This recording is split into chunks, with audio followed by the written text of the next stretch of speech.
like a members only podcast. You want some clout, man? Then you're supposed to be one of the guys. I apply the pressure. I apply the pressure. I apply the pressure. Yeah, pressure. I apply the pressure. Hey, who would you like to see telling Larry's story if, because he can't tell his own story? So who are those OGs that you would like to see? I want you to call out some names now. All right, this is me. And I'm going to say this here. I would like to see all of those who come up with Larry. I would like to see all of those who went through the ranks and files with Larry and know what happened. Am I going to put names on these people? No, I'm not going to put no names on them because they know who they are. You all know who you are. I ain't got to put no name on and say, well, who I need you. No, it's countless numbers of them, bro. It's countless of them. And a lot of them, they older than me. I look up to them. I may look, brother. If they would like to tell the story, they can come on PLM and tell the stories. That'll be a great start. Man, come on and tell the story. I'm doing it, but I'm not gonna call their names out. I don't have to call their names out. What's the song, Calling Out Names? I'm not doing what Corrupt did. I'm not gonna do that. They know who they are. Right. Go ahead, brother. But you still have some of those that I communicate with on a regular, and they passing on information to me. They let me know what's going on. Yeah, I'm on the front line. I've always been on the front line. I've always had boots on the ground, bro. And I got them on the ground now. All right. Hey, you say that the common sense approach, that'll have you look at Dirkie and know that what he's saying ain't true. All people's got to do is read the common sense approach. The common sense approach explains to you how we deal with situation and how to deal with a situation in an open mind and look at things from all sides. That's what the common sense approach does. That's why you always hear people say, man, use the common sense approach. Use the common sense approach. But most people don't even understand what the common sense approach is because they're speaking out of their emotions. That's how they speaking. Oh, you're a goofy. Oh, you lying. You mixing truth with lies. Okay, well, show me where I lied at and show me where I told the truth at. They can't do that because they don't know. They just speaking. They just talking. So if they use the common sense approach, if they study the common sense approach will teach them how to go about addressing situations. Like if somebody say something against me, right? They say something against me. I don't say nothing. I just don't come right back out and say nothing. I sit back and I watch. I let them do it. But then when I speak, you know what they say? Oh, man, he bullying. Somebody can come on here right now. Somebody can get on a platform right now and say something about Mr. Hoover. That's disparaging, right? And the moment I say something, you know what they're going to say? Oh, man, he bullying, man. Why you doing that, man? Tell him, man, no, you can't do that, man. Why you saying that? But then nobody say nothing about the person that's disparaging me. Mr. Hoover. Hey, who has said something about Dirkie? Who has publicly spoken up about Dirkie? On this last video he did, this last interview that he did, who has spoken up? I did see somebody speak up and say that Dirkie was telling lies or whatever, but it was just like in a Facebook post from the OG Ike Taylor. It was in a Facebook post, and he said that Dirkie was telling a lie, but I don't think that the Facebook post is good enough. Peace out to Ike Taylor. You know why? Because that's a star. He spoke up. He made a post. I showed the post. I read the post on the podcast that was done recently. I read the post.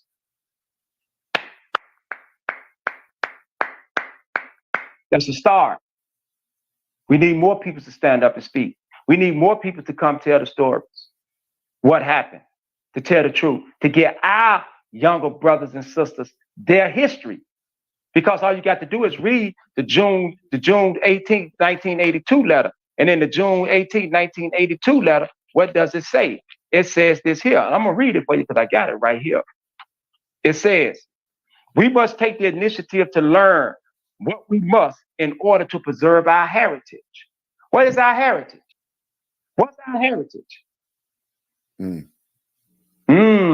question. Our heritage is Black gangster disciple nation or growth and development. Because this was written in 1982.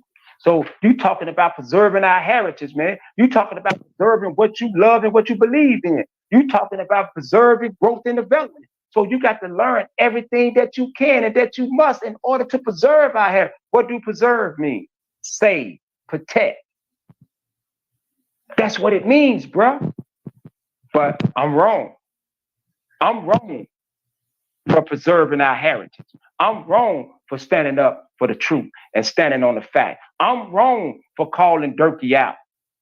I'm wrong for saying how he made the BDs go testify against Don Smokey, Sundown, and Bobo. I'm wrong for that. I'm wrong for calling them out, saying that he was trying to get money to get them guys, them BDs to sign affidavits. I'm wrong for all of this here.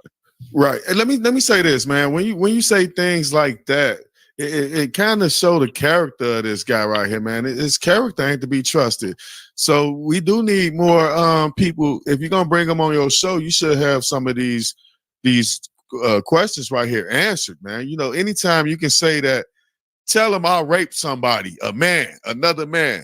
You know, like that's kind of weirdo activity, man. You know, not only that, but to see him kissing people, they kissing each other hands and stuff. Now you like, wow, like God, what the hell's going on? This is what you get, bro. But we are a people who living in an illusion. So when you living inside of an illusion, you don't even know who you are. So you got somebody else shaping your thoughts on who you are. Because you're not even in tune with you.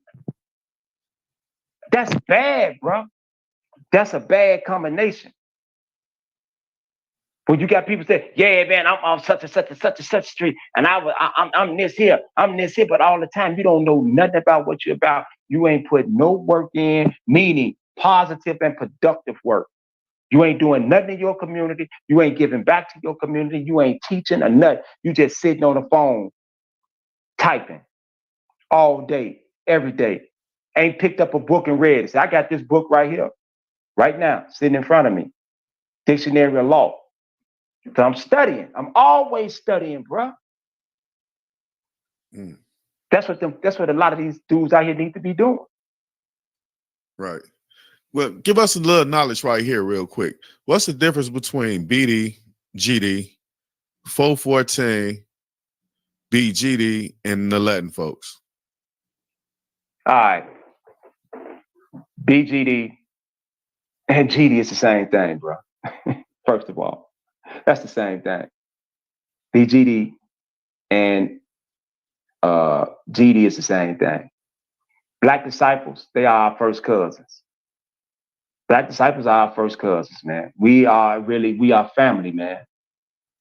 And 414, I don't know what that is. That's something that Dirk and started. I don't know what the hell that is. Latin folks, they are our cousins.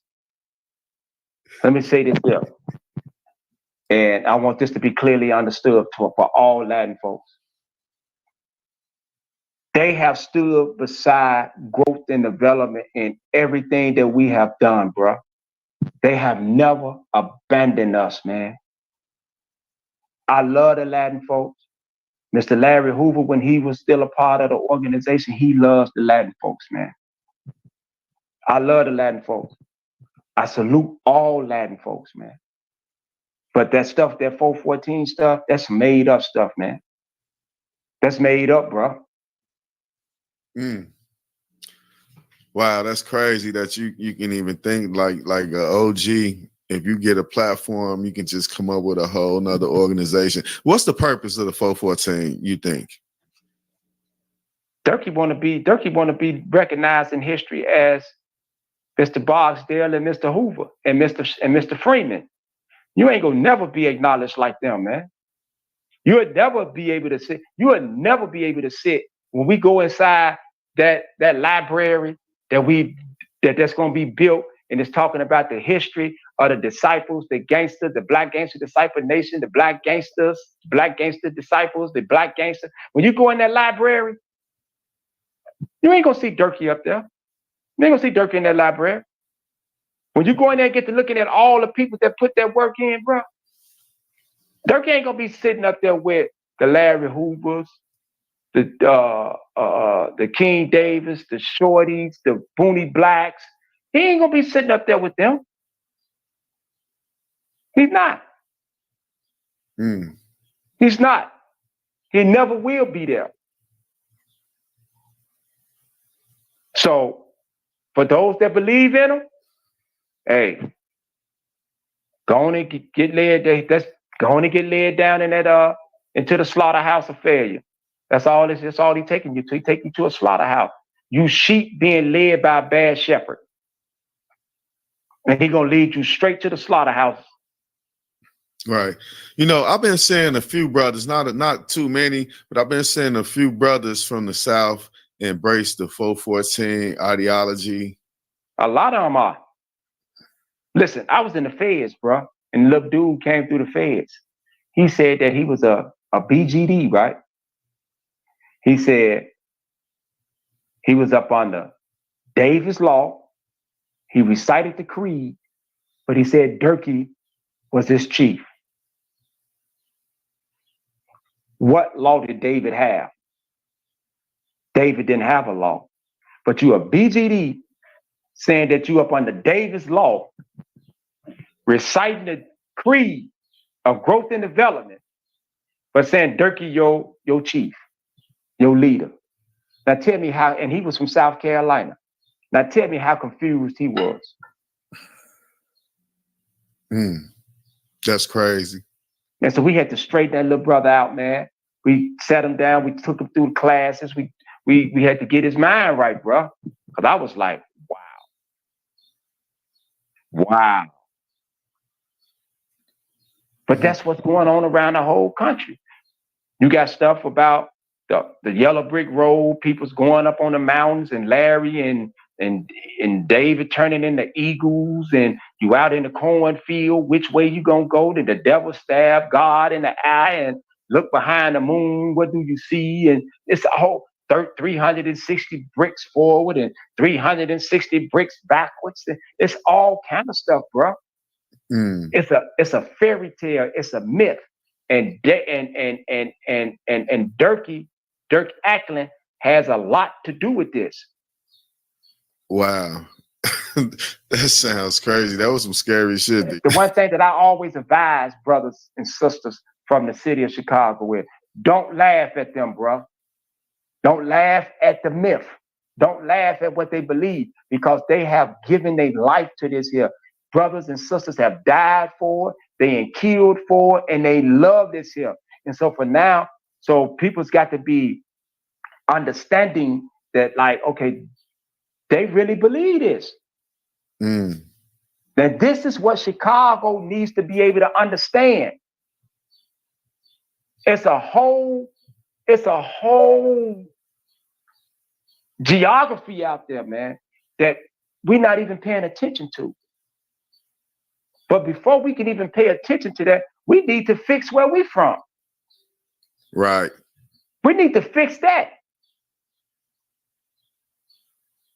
Why is Dirkie organizing around the whole country but Chicago?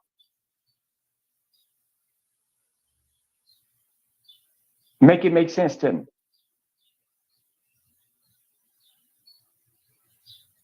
You see, nobody was saying him running around with this dude, Advisor Vogt, who was a confidential informant. It's a whole lot of stuff out here, bruh. Well, when you listen to what you actually was telling me, it seemed like it's a bunch of people that's down with this particular group that are police informants and things of that nature. It's just a bunch of scary shit, man. Like I said, it's scary.